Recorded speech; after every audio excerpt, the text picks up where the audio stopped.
मृत गाय और भोला बालक। महान संत कबीर वाकई समय का जादू हैं और भारतवासियों के तो वे दिल में धड़कते हैं। उनके कहे एक एक दोहे हजार धर्मशास्त्रों पर भी भारी हैं। काव्य और फिलॉसफी के जगत का कोई सबसे बड़ा चमत्कार है तो वह कबीर ही है। आज मैं आपको उनके बचपन का एक किस्सा सुनाती हूँ। बनारस की गलियों में घूमते नन्हे कबीर बचपन से ही एक तीखी दृष्टि रखते थे। वस्तुओं को देखने के उनके अपने नज़रिए थे और अपनी विलक्षण बुद्धि तथा उत्कृष्ट नज़रिए के बदौलत ही उन्हें आचार्य रामानंद स्वामी जैसे महान संत के यहाँ बचपन में ही शिक्षित होने का अवसर प्राप्त हुआ था। परंतु दिक्कत ये थी कि वे अन्य बच्चों की तरह नहीं थे।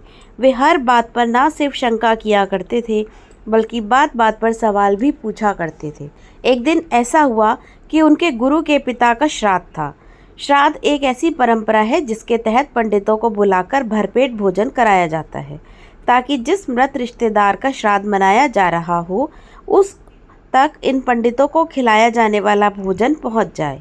सो अपने मृत पिता तक भोजन पहुंचाने हेतु गुरु ने काफ़ी पंडितों को भोजन पर बुलवाया और लगे हाथों अपने शिष्यों को सुबह से ही तैयारियों में भी लगा दिया। इसी के अंतर्गत कबीर के जिम्मे दूध ले आने का कार्य आया। गुरु की आज्ञा थी सो कबीर एक बाल्टी लेकर दूध लाने निकल पड़े। पर जाने क्या हुआ कि सुबह के निकले कबीर दोपहर चढ़ते चढ़ते भी वापस नहीं आए। अब नहीं आए तो नहीं आए।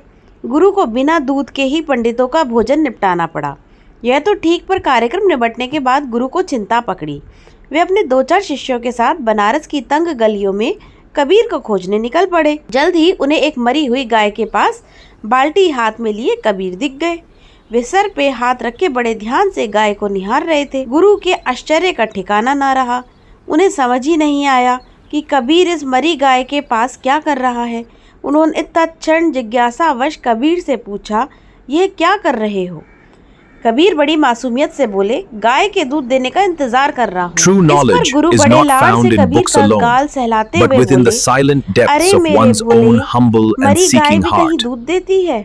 यह सुन कबीर बड़े नटखट अंदाज में बोले, जब आपके मृत पिता भोजन कर सकते हैं तो मरी गाय भी दूध दे सकती है। बेचारे रामानंद का तो पूरा नशा ही उतर गया। उन्होंने कबीर को गले लगा लिया और तुरंत बोले, आज तुमने मेरी आंखें खोल दी। तू तो अभी से ही परम ज्ञान की ओर एक कदम बढ़ा चुका है। मॉरल, कबीर ने तो कदम बढ़ा लिया, पर आप कब बढ़ाओगे? यदि आप वाकई ज्ञान की ओर कदम बढ़ाना चाहते हैं तो पुरातन बातों का अंधा होकर अनुसरण करना बंद करें और हर बात को अपनी भीतरी इंटेलिजेंस के तराजू पर तोलें, क्योंकि ज्ञानी होना व ज्ञान पाना आपका जन्मसिद्ध अधिकार है।